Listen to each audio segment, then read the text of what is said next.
Now we're going to go over some Spladle stuff. Some of you guys have seen, is it Quentin Wright of Penn State's a good Spladler. I've seen some Iowa State guys real good. Wade Shawless is the guy, I used to call it Shawless Cradle. Wade Shawless is the guy that made this move famous. And so over the years, we've seen some guys do pretty well with it.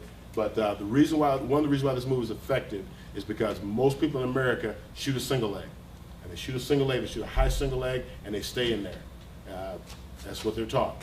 So when you figure out a guy's gonna shoot a single leg either standing or on the mat, then instead of just countering it and stopping a single leg or getting 2 points with a high thigh drag or something like that, we wanna be able to pin a guy.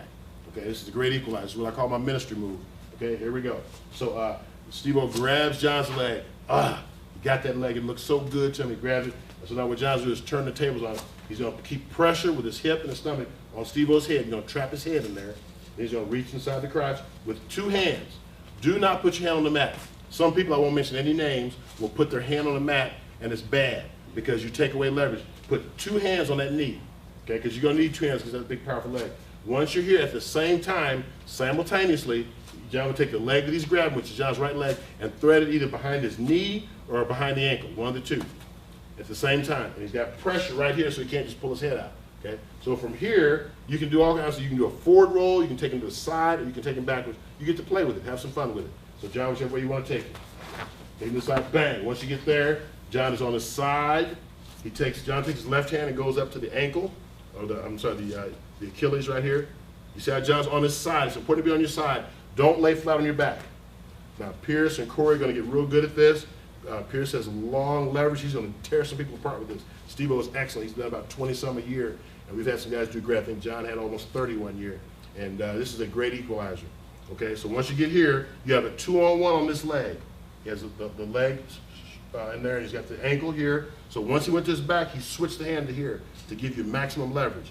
And then his right foot is around the knee, and that foot's on the mat. You want that support, it's on the mat, okay? And you're on your side. And once you get here, you get him under control, you keep your left foot on the mat for a balance. And whoa, he was like bucking a bronco. He's gonna be kicking and fighting. You get control. Once you get control, then you reinforce it with your leg. You bring your leg over and get this Achilles.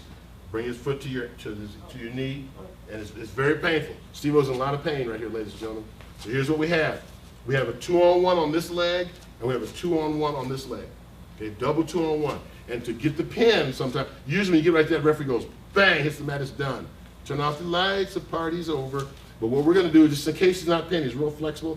He's got little, then you take your stomach or your side and you drive into his head, and you bring his feet this way. So you're talking about overcooking his grits. It's bad business right here. So you drive your stomach in there, and that'll end this match. I'll go ahead and let him go because he's in maximum pain right about now. Some of you guys know what that's like. I've heard from you. That's a standing Spladle. Now we're going to do it on the mat real quick. Okay, let me break Pierce. Come on out here, Pierce. You want to get Pierce out here. Steve-O's hurting. There's a lot of pain and suffering. Okay, now you do a single leg, you're on the mat. Okay, so Pierce is on a single leg on the mat. John hooks in. It's the same concept, only you got a little more pressure. And you hook, you get that 2-on-1 at the knee. John has 2 hands around his knee. And then as soon as you can, he's going to take his left hand and grab his foot. Grab the bottom of Pierce's foot. And that changed the whole dynamic and the pressure on his side. Oh my goodness, it's painful. Okay? So you grab the foot, and you're going to bring the foot, you're going to bring his knee to his chest. Now, some guys are built different. Pierce is built kind of different here. He's got a different kind of flexibility than what some people have. So different people's going to look a little bit different. Won't look the same with everybody. But the idea is you're bringing his knee to his chest or as close to it as you can. Now what John's going to do is he's going to take his right leg, John's bottom leg, he's going to lift his leg up, and he's going to take his right leg through and snake right behind his knee. Once you get it hooked here, then you lay him over his back slowly. There again, the song, turn out the lights, the party's over. Don Meredith used to sing that. John's going to put his foot on the mat for maximum leverage there. There you go. Splits down, and now you guys go ahead and turn a little bit. Turn a little bit. Once again, it's important once you get here to grab this Achilles. Don't stay down here at the knee. You're going to have more leverage right here at the Achilles.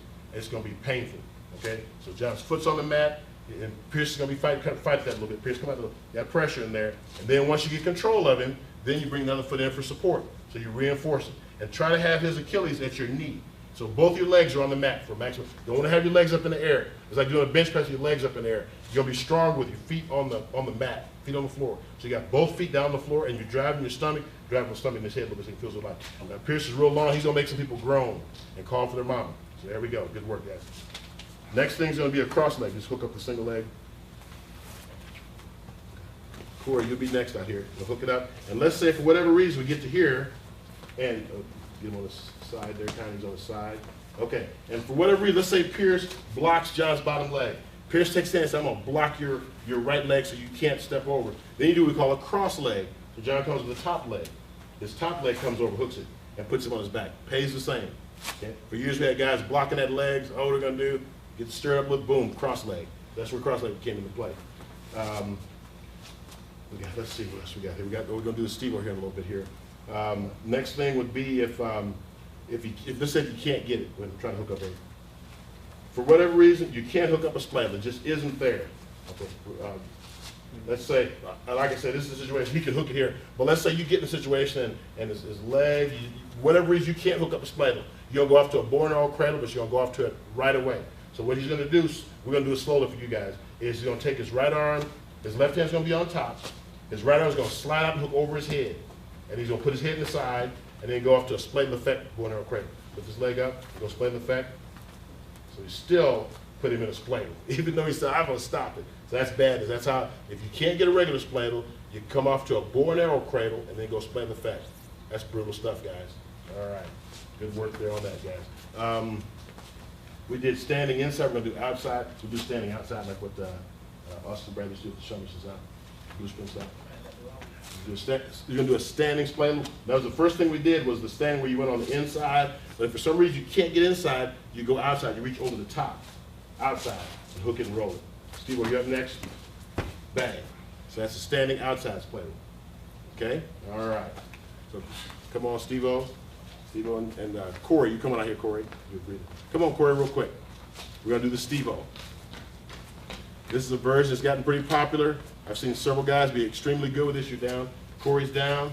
Oh, he's getting ready to suffer, ladies and gentlemen. Be praying for Corey. Okay, so Steve-O's on top. This comes off, you get a takedown or you're on top and you want to pin a guy. Here's a way you can do this. You're going to slide out. Go ahead and slide to the front, Steve-O. He slides out to the front. Kind of gets a little, you kind of bait him into this, like, oh, what, he's too high, he's too high. And then go ahead and hook it up, Steve-O. That's where you kind of jump up to the front there.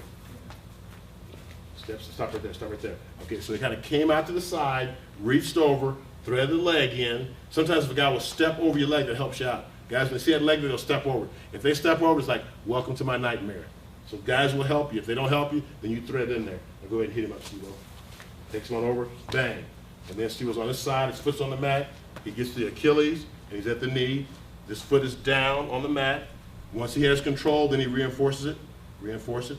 Put that foot down. And you drive your stomach into his head. Oh, I'm telling you what, man. You squeeze all the tooth juice out of this guy. You do this thing right. All right, good job, guys. SRSP. Okay. So those are the takedowns that we wanted to show you for today. And once again, just to reiterate, I'm a football coach, coach wide receivers. Been a football coach, wrestling coach, baseball coach for many years. Wrestling can be a lot of fun. I've seen a lot of places where it's not fun. It's just a bunch of weight cutting and 7 days a week, and you're just doing a whole bunch of stuff. Make it fun, guys. Get in there, don't cut a bunch of weight, get bigger, faster, stronger, have some fun, do some things outside the box. We plan on doing all kinds of fun things at Piper this year. So you check one of our Piper wrestlers. After this season, they will have more fun than they've ever thought about having. All kinds of fun incentives. We do pizza parties, we go swimming. We're gonna do a lot of fun stuff. So hopefully wherever you guys are, you'll have some fun in what you do. And we're gonna teach guys to honor Christ. If you honor Christ all your days, you're gonna be all right. Thank you very much.